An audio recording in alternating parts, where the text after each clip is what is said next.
네, 미국 교회의 한 목사님이 교회 갈등의 주요 원인들이라는 주제로 칼럼을 썼습니다. 이 주된 내용은 이렇습니다. 교회 내 갈등은 대부분 심각한 문제이기보다는 정말 사소한 문제일 때가 많다는 것이죠. 그러면서 실제적인 예를 드는데 이런 내용들이 있습니다. 목사의 수염 길이를 두고 다투는 교회. 목사님의 수염이 기냐, 짧냐, 이거를 두고 이제 다퉜다는 거죠. 또 찬양 인도자가 찬양 중에 눈을 감는 것 때문에 다투는 교회. 또 풀을 베는 기계, 예초기를 어떤 모델로 살지를 정하기 위해서 2번이나 공동회의를 연 교회. 이런 교회들이 미국 교회 안에 있었다는 것입니다. 저는 이 내용을 보면서 솔직히 좀 놀랐습니다. 이 전통을 중시하는 한국 교회 안에서 정말 사소한 것들이 갈등이 되고 문제가 된다는 것 잘 익히도록 알고 있지만 미국 교회에도 그런 일들이 있을 것이라고 생각치 못했기 때문입니다. 여러분, 이 내용들을 보실 때 문제가 될 만큼 심각한 사안들입니까? 아니죠. 그게 무슨 다툴 일입니까? 진리의 문제도 아니고 죽고 사는 문제도 아니라는 것입니다. 이러면 어떠하리, 저러면 어떠하리 하는 그러한 것들입니다. 그런데 심심치 않게 교회 안에서 그러한 사소한 일들이 큰 갈등과 다툼의 이유가 되기도 한다는 것입니다. 가만히 보면 이 세상이 다 그런가 아닌가 싶습니다. 빈대 잡으려다 초가 삼간 태운다 라고 하는 속담이 있듯이 정말 아무것도 아닌 사소한 것들이 큰 다툼이 되기도 하고 큰 싸움이 되기도 한다는 것입니다. 부부간에도 그렇죠. 누군가가 한번 양보하고 한번 이해해주면 끝나고 넘어갈 일인데 그게 안 되어서 큰 싸움이 일어나기도 한다는 것입니다. 정치도 그렇습니다. 맨날 싸우고 맨날 다툽니다. 그런데 그 다툼의 이유가 무엇입니까? 큰 대의를 위해서, 정말 국민과 나라를 위해 그 무언가를 치열하게 논의해서 싸우는 것이 아니라 정말 사소한 문제들 가지고 싸운다는 것입니다. 그래서 오히려 큰 일을 그르치는 경우가 얼마나 많이 있는지 늘 우리가 보고 있는 것입니다. 오늘 본문은 다소 우리를 놀라게 하는 사건이 등장합니다. 그것은 선교의 사역을 아름답게 감당했었던 원팀 바울과 바나바가 다투고 그로 인해 결국은 갈라지게 된 사건이기 때문입니다. 바울과 바나바가 다투었다라는 것도 놀랍지만 그 다툼의 결과로 갈라지게 되었다는 것은 더욱 놀라운 일입니다. 오늘의 말씀을 통해서 그들이 다투게 된 원인이 무엇인지, 또한 그 다툼을 어떻게 마무리하는지를 살펴보면서 다툼의 상황을 잘 해결할 수 있는 성숙한 신앙의 모습이 무엇인가를 생각해보는 오늘 이 시간이 되었으면 좋겠습니다. 자, 지난 시간 살펴본 대로 예루살렘 회의를 통해서 중요한 구원의 진리가 확정이 됐습니다. 그리고 바울과 바나바는 안디옥 교회로 돌아와 그 소식을 성도들에게 나누게 됩니다. 그들 모두가 기쁨으로 받아들였고 바울과 바나바는 더욱더 안디옥에서 이방인들을 향한 왕성한 사역을 감당하게 됩니다. 자, 그러던 어느 날 바울이 바나바에게 하나의 제안을 합니다. 우리 36절 말씀 보겠습니다. 시작. 며칠 후에 말하되 우리가 주의 말씀을 전한 각 성으로 다시 가서 어떠한가 방문하자 하고. 아멘. 바울이 무엇을 제안합니까? 1차 선교 여행 시에 우리가 방문해서 복음을 전했던 그곳으로 가서 그 형제들이 어떠한지를 보자는 제안을 합니다. 그 제안을 한 이유는 그 성도들이 신앙생활을 잘 하고 있는가를 돌아보기 위함이고, 또 한 가지는 예루살렘 회의에서 결정한 그 사항들, 즉 이방인 성도들이 알아야 될 그 지침을 알려주기 위함이었습니다. 자, 바나바는 흔쾌히 바울의 제안을 받아들입니다. 자, 그러면서 바나바도 하나의 제안을 합니다. 우리 37절입니다. 시작. 바나바는 마가라 하는 가고자 하나. 바나바의 제안이 무엇입니까? 마가 요한을 함께 동행하자는 것입니다. 여러분, 마가 요한이 누구입니까? 바나바의 조카입니다. 또 1차 선교 여행 시에 함께 참여했다가 자기 혼자 살겠다라고 도망을 쳤던 인물이었습니다. 그런 마가를 다시 데려가자고 그렇게 바나바가 제안을 한 것입니다. 하지만 이런 제안에 바울은 반대를 합니다. 왜냐? 35절을 보면 그가 도망을 갔었던 그 전력 때문에 그렇습니다. 자, 그런데 여기서 문제가 생깁니다. 그를 데리고 가느냐 마느냐의 일이 다툼까지 되고 말았다는 것입니다. 자, 우리 이어서 39절입니다. 시작. 서로 심히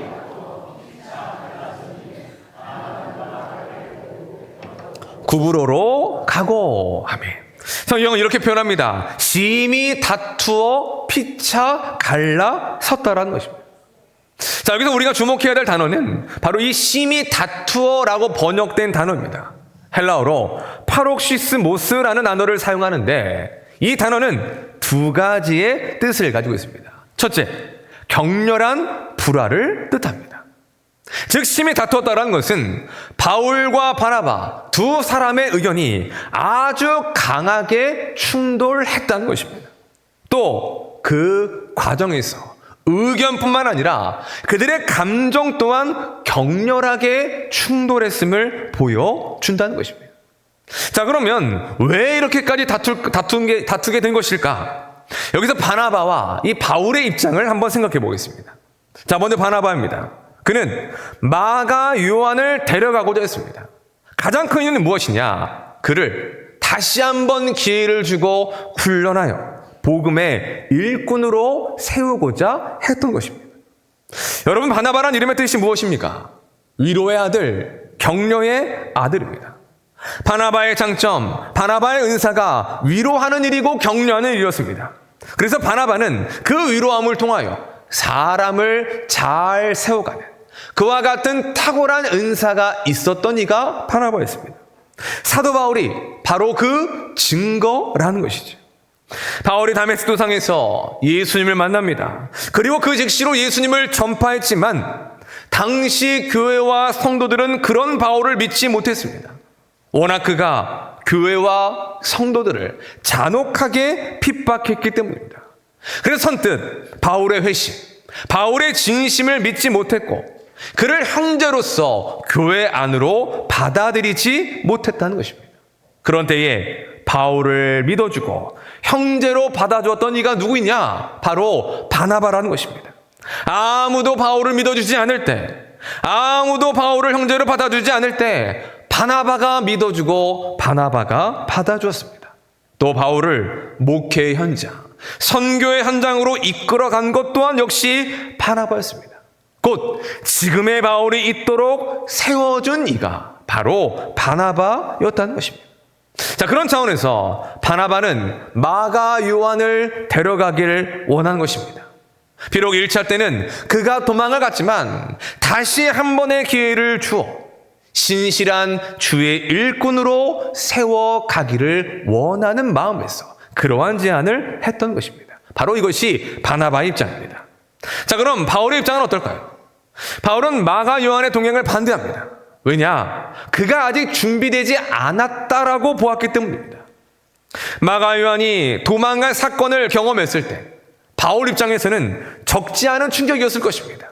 믿어서 함께 할 것이라고 생각해서 데려갔는데 어느 순간에 도망을 간 그를 보며 뭐 저런 놈이 다 있나 라고 하는 생각에 괘씸하기도 했을 것입니다. 또 한편으로는 아직 주의 일을 하기에는 준비가 덜 되었다라고 생각했을 것입니다. 그래서 바울은 이번에도 그를 데려갔을 때에 똑같은 일이 반복될 위험이 있다라고 생각했고 그러한 차원에서 그를 데려가는 일을 반대를 한 것입니다. 자, 여러분, 바나바와 바울의 입장 우리가 살펴보았는데 여러분은 어떻게 생각하십니까?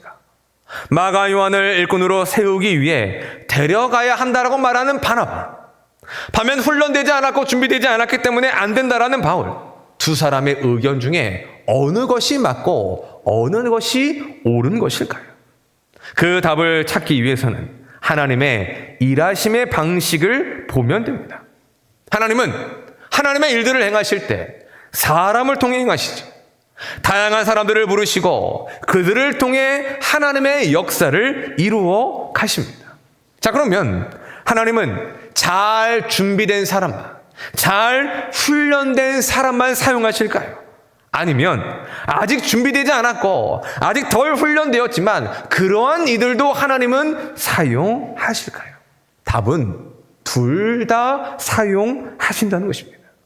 잘 준비되고 잘 훈련된 사람을 쓰시기도 하지만 우리가 보기에 전혀 준비되지 않아 보이는 그러한 사람까지도 하나님은 능히 들어 그를 하나님의 영광을 위한 도구로 사용하시기도 한다는 것입니다.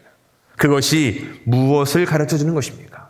지금 바울과 바나바가 다투는 그 문제가 그렇게 목숨 걸고 싸워야 될 사안이 아니라는 것입니다.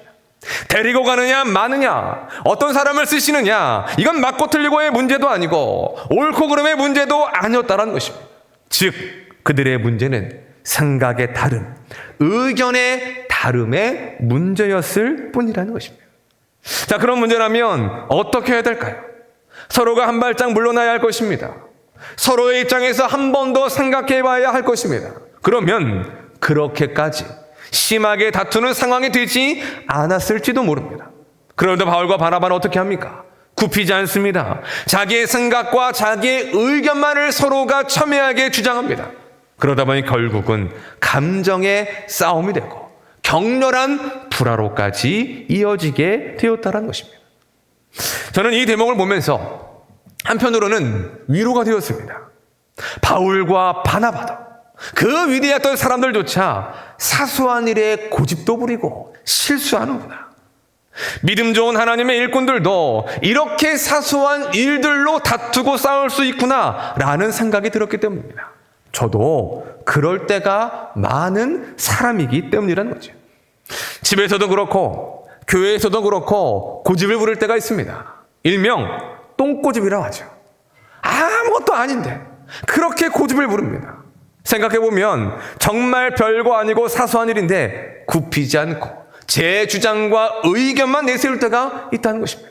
어떤 때는 아내를 대화하건 또 누군가 대화를 하건 대화하는 중에 내 생각이 잘못됐구나라는 걸 알게 될 때가 있습니다. 그러면 어떻게 해야 돼요?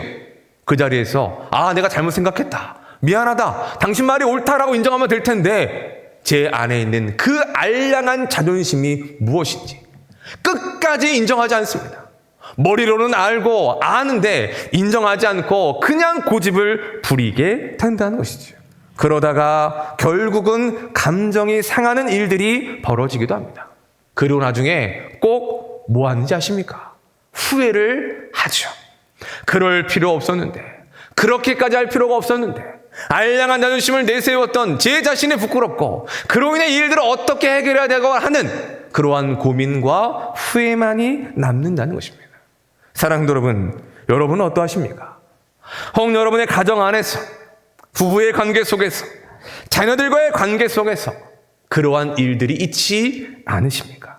또 교회 안에서도 사소한 일들에 대한 생각과 의견의 다름으로 인해 마음이 상하면서까지 다투는 일들이 있지 않으십니까?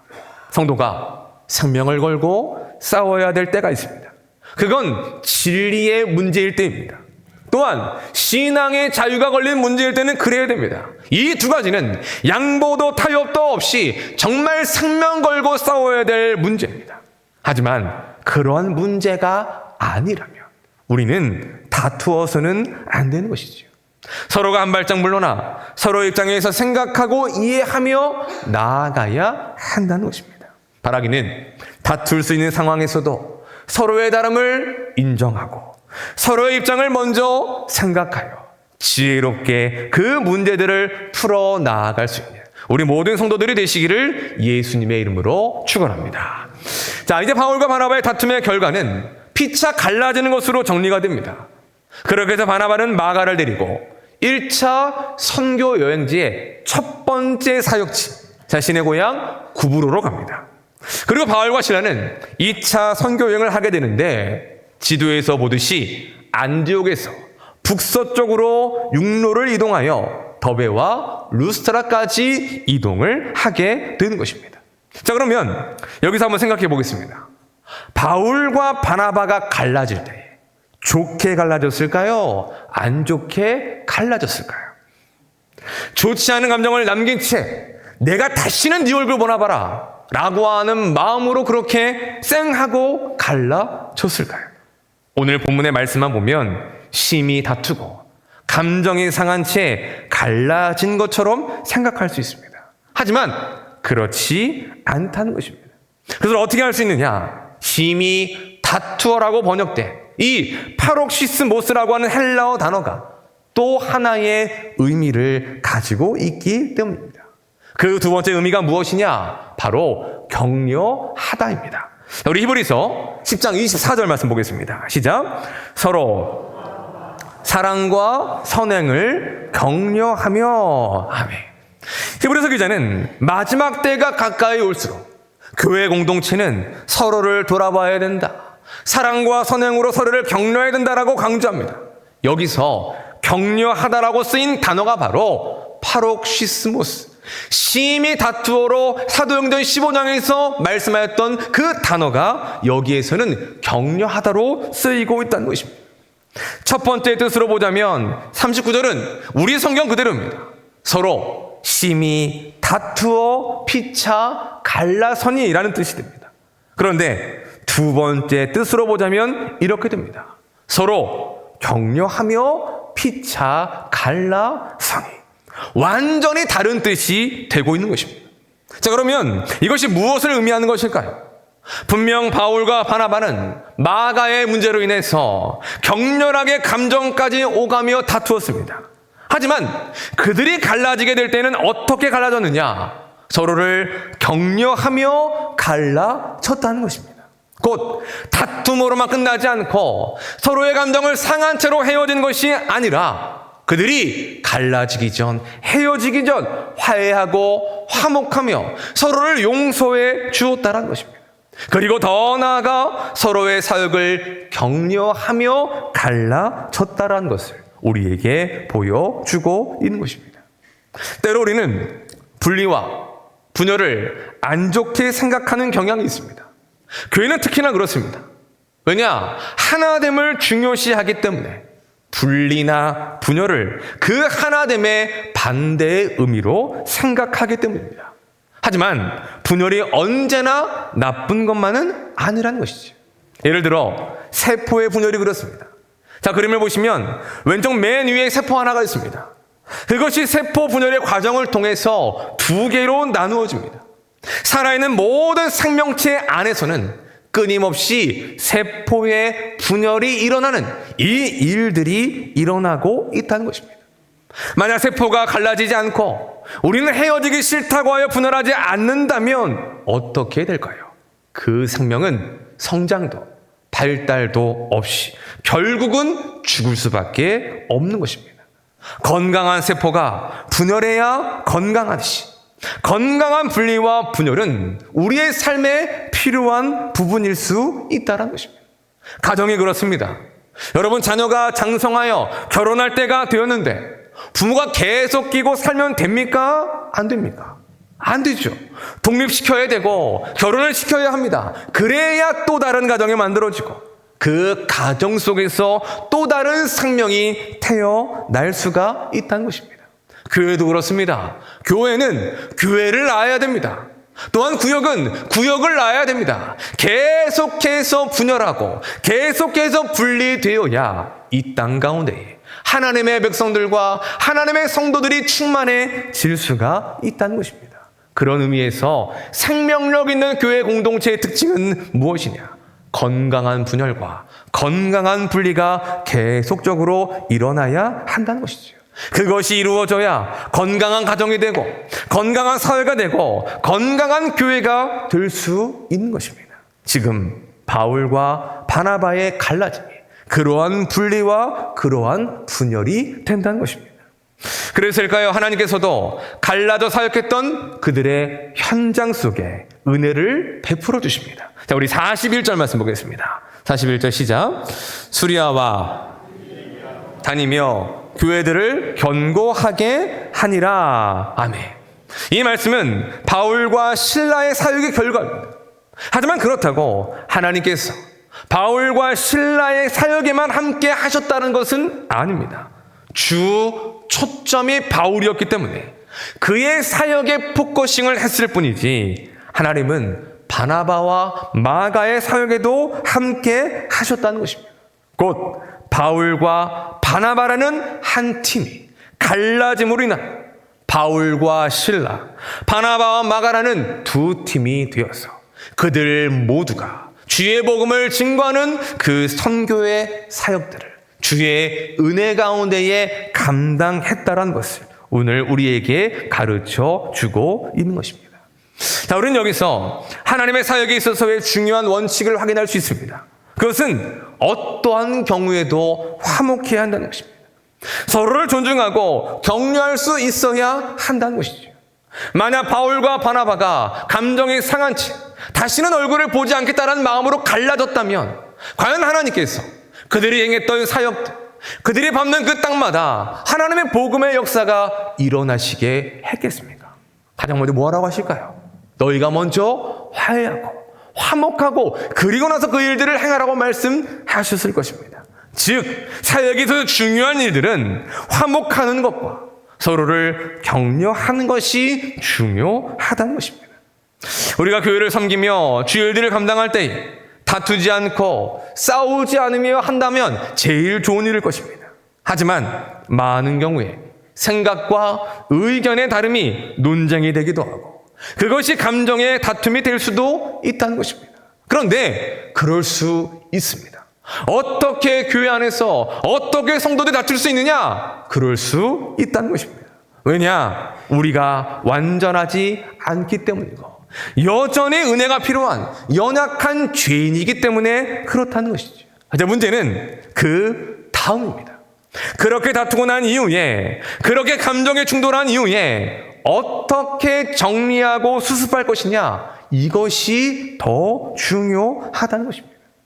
어떤 분들을 보면 그런 일들이 있고 나면 그냥 갈라져 버립니다. 누군가가 교회를 떠나야 됩니다. 심한 경우에는 둘 다 떠나기도 합니다. 그래서 어떤 청년 공동체는 그렇게 교회 안에서 연애하는 것을 반대합니다. 왠지 아십니까? 사귈 때는 좋다고 둘이 사귀고 교제하다가 다투고 싸워서 헤어지면 둘 다 떠나는 그런 일들이 비일비재하게 일어나기도 한다는 거죠. 또 어떤 분들은 그 감정을 풀지 못해 분명 한 교회 안에 있음에도 불구하고 얼굴을 안 봅니다.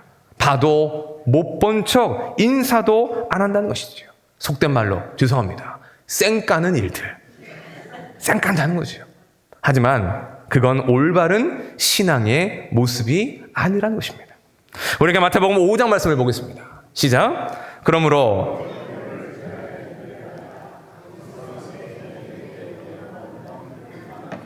있는 것이 생각나거든 예물을 제단 앞에 두고 먼저 가서 형제와 화목하고 예물을 드리라. 아멘. 여러분, 예수님이 무엇을 말씀하십니까? 예물과 제사도 중요하지만 형제와 화목하는 것이 더 중요하다는 것입니다. 그래서 예배하러 왔다가도 만약 풀지 못하고 화목하지 못한 일들이 기억이 난다면 중단하고 그거 먼저 해결하고 와서 예배를 드리라는 것입니다. 바꿔 말하면 예배를 드리고 우리에게 주어진 직분과 역할에서 봉사를 하는 것도 중요하지만 가장 우선해야 될 것, 형제와 화목하는 일이라는 것을 말씀해 주시는 것입니다. 그래야 그 사람의 예배도, 그래야 그 사람의 드리는 섬김도, 그래야 그 사람이 행하는 모든 일들도 하나님께서 함께 하시고 하나님께서 기뻐 받으시는 예배가 될 수 있다는 것이죠. 바로 이것이 하나님이 바라시는 성숙한 신앙의 모습인 것입니다. 바울과 바나바는 바로 그 원리를 알았고 그 원리에 따라 주의 말씀에 순종함으로 서로에게 용서를 구하고 결국은 화해를 하여 서로 격려할 수 있었던 것입니다. 사랑하는 여러분, 우리는 어떻습니까? 가정 안에, 직장 안에서 여러 가지 일들로 인해 관계가 틀어지고 불편한 이들이 있지 않습니까? 혹 교회 공동체 안에도 화해해야 하지만 화목해야 하지만 아직 그 감정을 풀어내지 못한 그러한 관계가 있지는 않은지 오늘의 말씀을 통해 우리의 삶을 돌아보았으면 좋겠습니다. 바라기는 그것이 어떤 문제이고 어떠한 좋지 않은 감정이든지 바울과 바나바가 화해하고 서로를 격려했던 것처럼 그렇게 화해하고 화목하여 서로를 격려할 수 있는 회복의 은혜가 있기를, 그러한 성숙한 신앙의 사람들이 되시기를 예수님의 이름으로 간절히 축원합니다. 말씀을 정리하겠습니다. 설교를 준비하다가 진짜 어른의 조건이라는 제목의 글을 보았습니다. 그 저자가 하는 말이 이 시대에는 존경하고 본받을 만한 진짜 어른을 찾아보기가 어렵다는 것입니다. 자, 그러면서 그가 제시하는 진짜 어른, 성숙한 어른의 특징을 3가지로 설명을 했습니다. 첫째, 자신의 잘못을 인정할 줄 아는 어른이라는 것입니다. 둘째, 누구에게든지 먼저 사과할 줄 아는 어른입니다. 셋째, 잘못된 것을 바로 잡기 위해 애쓰는 어른입니다. 여러분, 나이가 들었다고, 머리가 희끗희끗해졌다고 어른이라고 완벽할 수 있을까요? 오래 살면 모든 것을 다 알고 실수와 잘못을 하지 않을 수가 있겠습니까? 사람은 그럴 수 없습니다. 완벽하지도 다 알 수도 없고 여전히 실수하고 잘못도 한다는 것입니다. 하지만 진짜 어른과 성숙한 어른은 그 실수와 잘못에서 끝나지 않는다는 것입니다. 잘못을 인정할 줄 알고 사과할 줄 알며 바로 잡기 위해 애쓸 수 있는 것, 바로 그것이 성숙한 진짜 어른의 모습이 되어야 한다는 것이죠. 여러분, 우리의 신앙도 그렇습니다. 성숙한 신앙이 무엇일까요? 죄를 아예 안 짓는 것일까요? 모든 삶과 행동에 어떠한 흠도 없는 완전한, 거룩한, 하나님의 말씀대로 모든 것들을 이루어가는 그런 완벽함이 성경이 말하는 성숙한 신앙일까요? 아닙니다. 하나님께서도 우리에게 그러한 것을 기대하지 않으십니다. 오히려 죄를 짓거나 잘못을 했을 때 그것을 인정할 줄 아는 것이 성숙한 신앙이라고 말씀하십니다. 또 하나님께는 회개하고 내 잘못을 일어나며 마음이 상한 이들에게는 사과할 줄 아는 것이 성숙한 신앙이라는 것입니다. 또 그 잘못을 바로 잡기 위해 애쓰는 그러한 삶, 바로 그것이 우리가 가져야 될 성숙한 신앙의 모습임을 기억해야 하는 것입니다. 바울과 바나바가 바로 그러한 성숙한 신앙의 모습을 우리에게 보여주고 있습니다. 아무것도 아닌 사소한 일들로 심하게 다툼으로 그들 또한 연약한 죄인이고 인간이라는 것을 보여주었지만 결국은 주의 말씀을 따라 화해를 하고 서로 격려했던 그 모습, 그러한 삶을 통해 성숙한 신앙, 그것이 바로 우리의 삶이 되어야 한다는 것을 보여주고 있는 것입니다. 사랑하는 여러분, 우리의 삶에도 지금까지 다툴 일, 싸울 일 많이 있었습니다. 또 앞으로도 있을 것입니다. 제일 좋은 것은 다투지 않는 것이겠지만 중요한 것은 다툰 이후에 우리가 어떻게 하느냐가 더 중요한 것입니다. 하나님, 우리가 우리의 감정만에 충실하기보다는 하나님의 말씀에 충실하여 하나님의 말씀대로 순종하여 화목하며 화해하기를 원하신다는 것입니다. 바라기는 우리 모두가 바울과 바나바와 같이 다툼을 다툼으로만 끝내지 않고 화해하고 서로를 격려할 수 있는 성숙한 신앙의 사람들이 되시기를 예수님의 이름으로 간절히 축원합니다. 이 시간에 말씀을